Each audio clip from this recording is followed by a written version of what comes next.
जय जय रघुवीर समर्थ. समर्थ म्हणतात की जेवढं तुम्ही लोकांना देत राहाल त्याच्यापेक्षाही दुप्पट तुम्हाला मिळत राहील, हा निसर्गाचा नियम आहे असं समर्थ आपल्याला इथे सांगतात. आणि म्हणून समर्थ म्हणतात की आज बऱ्याच गावाला बऱ्याच ठिकाणी भरपूर पाऊस आहे, भरपूर पूर आला आहे. बरेच जण ईश्वराला म्हणत आहेत की भरपूर पूर आलेला आहे, बरेच जण विचार करत आहेत आणि बरेच जण काळजीत आहेत. पण समर्थ म्हणतात की काळजी करण्यापेक्षा, विचार करण्यापेक्षा त्या परब्रह्माच्या, त्या ईश्वराच्या समोर जाऊन जर आपण अखंड नामस्मरण केलं, उपासना केली आणि ताकदीचं जर त्या ईश्वराला निवेदन ठेवलं की हे ईश्वरा, पूर येऊ देऊ नको, कुणाच्याही घरात पाणी येऊ देऊ नको, कुणाचंही नुकसान करू देऊ नकोस, असं जरी निवेदन ताकदीचं ठेवलं तर तो ईश्वर नक्कीच आपल्या निवेदनाची पूर्तता करतो असं समर्थ आपल्याला इथे सांगतात. पण आपण बराच वेळ चर्चेतच घालवतो, एवढंच पूर का आला, एवढं पाणी का आलं, एवढं नुकसान का झालं, एवढी चर्चा करण्यापेक्षा त्या परब्रह्माशी चर्चा करा, म्हणजे निवेदनाची पूर्तता होईल आणि जे काही पाणी वाढत आहे ते पाणी कमी होईल असं समर्थ आपल्याला इथे सांगतात. आणि म्हणून समर्थ म्हणतात की कधीतरी आपली उपासना पूरग्रस्त लोकांसाठी आपण करावी, त्यांच्यासाठीही कधीतरी प्रार्थना करावी, त्यांच्यासाठीही कधीतरी निवेदन ठेवावं असं समर्थ आपल्याला इथे सांगतात. आणि म्हणून समर्थ म्हणतात की बरेच जण आपल्यासाठी तर जगतातच, पण कधीतरी इतरांसाठी जगूनही बघा आणि इतरांसाठी कधीतरी निवेदनही ठेवून बघा असं समर्थ आपल्याला इथे सांगतात. आणि म्हणून समर्थ म्हणतात की पैशाने जरी मदत करता आली नाही तर त्या ईश्वराला प्रार्थना करून तर आपण इतरांसाठी निवेदन ठेवून आपण त्यांची मदत तर नक्कीच करू शकतो असं समर्थ आपल्याला इथे सांगतात. आणि म्हणून समर्थ म्हणतात की जेवढं तुम्ही लोकांना देत राहाल त्याच्यापेक्षाही दुप्पट तुम्हाला मिळत राहील, हा निसर्गाचा नियम आहे असं समर्थ आपल्याला इथे सांगतात. आणि म्हणून समर्थ म्हणतात की आपण दुसऱ्याला मदत ज्ञान देऊन करू शकतो. जरी आपण गरीब असेल, जरी आपली परिस्थिती नसेल, जरी आपल्याकडे पैसा नसेल, तरी आपण बऱ्याच मार्गाने इतरांना मदत करू शकतो, इतरांचा भरभरून आशीर्वाद घेऊ शकतो असं समर्थ आपल्याला ते सांगतात. आणि म्हणूनच समर्थ म्हणतात की आपण दुसऱ्यांना मदत ही ज्ञान देऊन करू शकतो, आपण दुसऱ्यांना मार्गदर्शन करून मदत करू शकतो, आपण दुसऱ्यांना आपला खांदा देऊन मदत करू शकतो आणि आपण दुसऱ्याला आधाराचे शब्द देऊन मदत करू शकतो, आपण खचलेल्या व्यक्तीला पुन्हा उभारण्यासाठी मदत करू शकतो, पुन्हा त्याला सकारात्मक विचार देऊन आपण त्याला पुन्हा उभा करू शकतो असं समर्थ आपल्याला ते सांगतात. आणि यापैकी कोणाला काहीच नाही जमलं तर इतरांना स्मित हास्य तरी करून आपण त्यांना मदत करू शकतो असं समर्थ आपल्याला इथे सांगतात. आणि म्हणूनच समर्थ म्हणतात की जेवढं तुम्ही लोकांना देत राहाल त्याच्याविषयी दुप्पट तो निसर्ग तुम्हाला नक्कीच देईल असं समर्थ आपल्याला इथे सांगतात. आणि म्हणूनच समर्थ म्हणतात की आपले आयुष्य हे छान जगा, सकारात्मक विचार करा, जे काही परमेश्वराने, परब्रह्माने आपल्याला आयुष्य दिलं आहे ते आयुष्य उत्तमाचं जगा, स्वतःही जगा, इतरांनाही आनंद द्या आणि नेहमी सकारात्मक विचार करा आणि नेहमी देण्या घेण्याचे कर्म सतत करा. ईश्वर परब्रह्म सतत तुमच्याकडे बघत आहे, जेवढं तुम्ही द्याल त्याच्यापेक्षाही दुप्पट तुम्हाला मिळेल, हा निसर्गाचा नियम आहे असं समर्थ आपल्याला ते सांगतात. आणि हे समजावून सांगण्यासाठी समर्थ आपल्याला एक बोध सांगतात. समर्थ म्हणतात की एका गावामध्ये फार गरीब अशी व्यक्ती होती, त्या व्यक्तीला 2 टाइमचं अन्नही मिळत नव्हतं. त्यावेळेस मात्र त्या व्यक्तीला फार वाईट वाटत होतं, दुःख होत होतं, त्रास होत होता, पण कोणाला सांगणार. पण ती गरीब व्यक्तीला मात्र एक साधू महाराज भेटले आणि गरीब व्यक्ती साधू महाराजांकडे गेली. साधू महाराज हे अखंड नामस्मरण करत बसले होते. त्यावेळेस त्या गरीब व्यक्तीला वाटलं की आपल्या अंतःकरणातलं या साधू महाराजांना सांगावं, हे कोणीतरी सत्पुरुष वाटत आहेत, हे अखंड देवाचं नामस्मरण करत आहेत, हे मला योग्य तो मार्गदर्शन करतील, योग्य ते माझं भविष्य मला सांगतील. आणि म्हणून तो गरीब व्यक्ती त्या साधू महाराजांकडे गेली. त्यावेळेस ते गरीब व्यक्ती साधू महाराजांना म्हणाला की हे साधू महाराज, मी फार गरीब आहे, किती दिवस झालं मला पोटाला अन्न भरपूर मिळालं नाही, मी अर्धवट जे कोणी काहीतरी देईल तेवढंच खातोय आणि गप्प बसतोय, माझा आत्मा मात्र अतृप्त राहत आहे आणि मला 2 टाइमचं जेवणही मिळत नाही, कृपया माझं भविष्य तुम्ही सांगा आणि असं का घडत आहे हे मला सांगा. त्यावेळेस साधू महाराज म्हणाले ठीक आहे. आणि साधू महाराज त्याला म्हटले की तू 10 मिनिटं थांब. आणि साधू महाराजांनी परत अखंड नामस्मरण चालू केलं आणि अंतःकरणातून साधू महाराजांनी ईश्वराला निवेदन ठेवलं. आणि मग मात्र साधू महाराजांनी 10 मिनिटांनी डोळे उघडले आणि त्या गरीब व्यक्तीला सांगितलं की तुझ्या आयुष्यामध्ये, तुझा मृत्यू येईपर्यंत तुझ्या आयुष्यात फक्त 20 भाकरी लिहिलेल्या आहेत आणि ह्या 20 भाकरीच तुला मिळणार आहेत. त्यावेळेस त्यावेळेस तो गरीब व्यक्तीला आनंद झाला आणि गरीब व्यक्ती म्हणाली की आयुष्यभरात मला फक्त 20च भाकरी आहेत, त्या 20 भाकरी मला आता ह्या क्षणी पाहिजेत. त्यावेळेस साधू महाराज म्हणाले, आता या क्षणी तुला 20 भाकरी मिळणार नाहीत, तुझं आयुष्य जोपर्यंत आहे तोपर्यंत तुला 20 भाकरी ह्या मिळणार आहेत. पण तो गरीब व्यक्ती का ऐकायलाच तयार नाही. साधू महाराजांना म्हणाला की मला या 20 भाकरी आता या क्षणाला पाहिजेत. त्यावेळेस साधू महाराजांनी आपल्या शिष्यांना बोलवलं आणि शिष्यांना म्हणाले की तुम्ही घरोघरी जाऊन भिक्षा मागून आणा आणि 20 भाकरी गोळा करून या गरीब व्यक्तीच्या हातात ठेवा.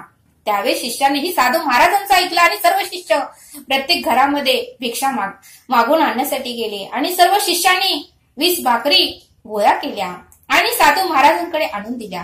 त्यावेळेस साधू महाराजांनी आनंद झाला की माझ्या शिष्याने सगळीकडे जाऊन 20 भाकरी गोळा केलेल्या आहेत आणि सर्व शिष्यांनी माझं ऐकलं. त्यावेळी साधू महाराजांनी सर्व शिष्यांनाही आशीर्वाद दिले आणि त्या 20 भाकरी गोळा करून त्या गरीब व्यक्तीच्या हातात ठेवल्या. त्यावेळेस त्या गरीब व्यक्तीला इतका आनंद झाला की त्याचा आनंद गगनात मावेना आणि तो त्या साधू महाराजांना म्हणाला की खरंच धन्यवाद आणि साक्षात दंडवत त्या साधू महाराजांना घातलं की तुमच्यामुळे आज ह्या क्षणाला पोट भरून खायला मिळत आहे. किती दिवस झालं मी एवढं अन्न बघितलं नाही, किती दिवस झालं माझा आत्मा अतृप्त आहे, मला पोटभर मात्र किती दिवस झालं जेवायला मिळालं नाही, पण तुमच्यामुळे आज मला 20 भाकरी आता या क्षणाला मिळाल्या, खरंच तुमचे कोटी कोटी प्रणाम, असं तो गरीब व्यक्ती साधू महाराजांना म्हणाला. त्यावेळी साधू महाराज म्हणाले ठीक आहे, आता ह्या 20 भाकरी तू खाऊन घे. मग ती गरीब व्यक्तीने मात्र अर्धी भाकरी खाल्ली, 1 भाकरी खाल्ली, असं करत करत 2 भाकरी खाल्ली आणि 2 भाकरी खाल्ल्यानंतर मात्र त्या गरीब व्यक्तीचं पोट पूर्णपणे भरलं. पण 18 भाकरी शिल्लक राहिल्या आहेत. आता या 18 भाकरीचं काय करायचं असं गरीब व्यक्तीला प्रश्न पडला. आणि मग मात्र त्याच रस्त्याने दुसरा एक गरीब व्यक्ती जात होता. त्यावेळेस त्या पहिल्या गरीब व्यक्तीला वाटलं की आपण या 18 भाकरीपैकी काही भाकरी आपण ह्या व्यक्तीला देऊया, दुसऱ्या गरीब व्यक्तीला देऊया. आणि म्हणून त्या पहिल्या गरीब व्यक्तीने दुसऱ्या गरीब व्यक्तीला बोलवलं आणि म्हणाला की हे घे तुला 2 भाकरी आणि तू पोटभर जेव आणि कोण गरीब असेल तर त्यालाही सांग की माझ्याकडून भाकरी घेऊन जायला. मग दुसऱ्या गरीब व्यक्तीने ही 2 भाकरी खाल्ल्या, त्याचाही आत्मतृप्त झाला, त्यालाही आनंद झाला, त्याचंही पोट भरलं आणि त्याने मग अनेक गावातल्या गरीब व्यक्तींना आणि ज्यांना खरंच गरज आहे, ज्यांना खरंच भुकेने तडफडत होत आहे, त्या मंदिरातल्या प्रत्येक व्यक्तींना त्यांनी बोलवून आणलं आणि प्रत्येकाला 1-1 भाकरी दिल्या आणि प्रत्येकाचा आत्मा तृप्त केला. आणि मग मात्र पहिल्या गरीब व्यक्तीच्या सर्व काही भाकऱ्या संपल्या आणि बाकीचे गरीब व्यक्तींचंही पोट भरलं, त्यामुळे त्यांचाही आत्मा तृप्त झाला. मग असं करत करत गावातल्या प्रत्येक जणांना कळालं की ही पहिली गरीब व्यक्ती जे काही अन्न असेल, जे काही त्या व्यक्तीला अन्न मिळते ते खाऊन राहिलेलं दुसऱ्याला वाटून टाकते. म्हणून गावातले प्रत्येक जण त्याला रोज ताजं जेवण आणून द्यायला लागले. व पहिल्या गरीब व्यक्तीने ज्यावेळेस जेवण केल्यानंतर जे काही शिल्लक राहत होतं ते प्रत्येक व्यक्तीला वाटून देत होते. एक अन्नाचा दाना ही स्वतःकडे ठेवत नव्हती, म्हणजे स्वतःचं पोट भरलं की ती स्वतःकडे काहीही शिल्लक ठेवत नव्हती, सगळे काही गरीब व्यक्तींना वाटून टाकत होती. मग असं करत करत त्या गरीब व्यक्तीला खूप आशीर्वाद लोकांचे मिळाले आणि प्रत्येक जणांनी त्या गरीब व्यक्तीला खूप आशीर्वाद दिला. आणि मग थोडा वर्ष निघून गेल्यानंतर ते साधू महाराजांना परत त्या गरीब व्यक्तीची आठवण आली आणि साधू महाराजांनी त्या गावात आल्यानंतर साधू महाराज म्हणाले की आपण त्या गरीब व्यक्तीला भेटूया, ज्या गरीब व्यक्तीला आपण भविष्य सांगितलं होतं आणि त्याच्या आयुष्यात 20 भाकरीच आहेत असं सांगितलं होतं. ती गरीब व्यक्ती आता कोणत्या हालाकीत आहे, कोणत्या परिस्थितीत आहे ते आपण बघूया असं त्या साधू महाराजांना वाटलं. आणि साधू महाराज त्या गावात आले आणि त्या ठिकाणी आले. त्यावेळेस त्या गरीब व्यक्तीचा मोठा असा मंडप होता, अन्नछत्र होतं. आणि मग मात्र साधू महाराजांना आश्चर्य वाटलं की या ठिकाणी एवढा कसा अन्नछत्र मोठा आहे, एवढा कसा मोठा मंडप बांधलेला आहे, कुणी बांधला आहे हे बघूया. आणि साधू महाराज त्या गरीब व्यक्तींकडे गेले आणि साधू महाराज गरीब व्यक्तीला म्हणालं, अरे ओळखतोयस का नाही मला? त्यावेळेस गरीब व्यक्तीने साधू महाराजांना म्हणाले, अहो साधू महाराज तुम्हाला का नाही ओळखणार, तुम्ही तर माझं भविष्य बघितलं होतं आणि तुम्हीच मला 20 भाकरी दिल्या होत्या आणि त्याच्यामुळेच मी आज एवढा मोठा झालो. त्यावेळेस साधू महाराजांना काहीच कळेना आणि त्यावेळेस ती गरीब व्यक्ती म्हणाली, अहो ज्यावेळेस तुम्ही मला सांगितलं, माझं भविष्य बघितलं की माझ्या आयुष्यामध्ये फक्त 20 भाकरीच आहेत आणि त्या क्षणी मी तुम्हाला 20 भाकरी आत्ताच्या आत्ता मला द्या असं मी म्हणालो होतो आणि तुम्ही ही 20 भाकरी शिष्यांकडून मला मागून आणून दिल्या. पण त्या 20 भाकरी मी खाल्ल्या नाही, त्यातल्या 2 भाकरी खाल्ल्या, माझं पोट भरलं. 18 भाकरी मी सगळ्या गरीब व्यक्तींना वाटून टाकल्या. आणि असं करत करत बरेच जण मला भरपूर अन्न देऊ लागले आणि मीही असं वाटत राहिलो. त्यामुळे बऱ्याच जणांनी मला आशीर्वाद दिला आणि बाकीच्या सर्व लोकांनी मदत करून मला घरही बांधून दिलं आणि बऱ्याच लोकांनी मदत करून मला एक मोठा माझा व्यवसायही सुरू करून दिला.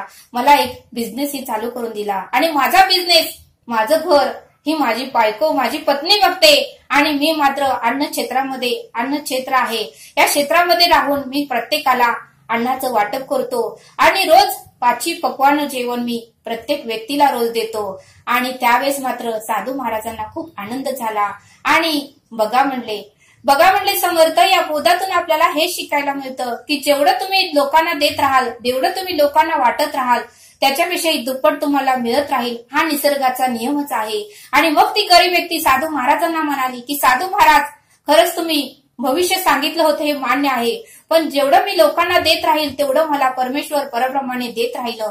जेवढं मी अन्न वाटत राहील तेवढं मला आशीर्वाद मिळत राहिला आणि जेवढं मी इतरांचा आशीर्वाद घेत राहील तेवढं मला भरपूर लोक देत राहिली आणि या लोकांनीच मला घर बांधून दिलं, या लोकांनीच मला बिझनेस उभा केला आणि माझं बिझनेस माझी पत्नी बघते आणि अन्न क्षेत्रात सर्व काम मी बघतोय आणि प्रत्येकाला 5 पक्वानाचं अन्न मी रोज घालतोय.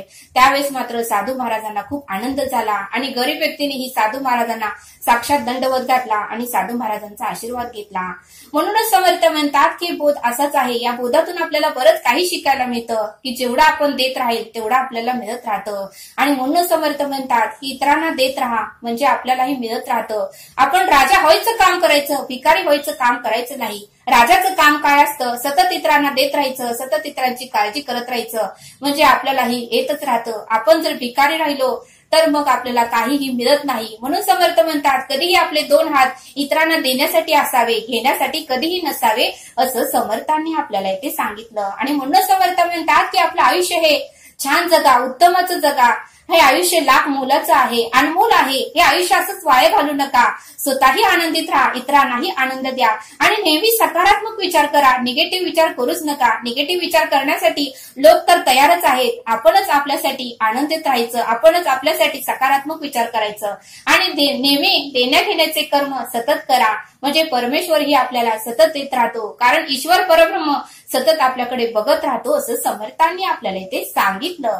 तरी आता आपण येथेच थांबू. धन्यवाद. जय सद्गुरू.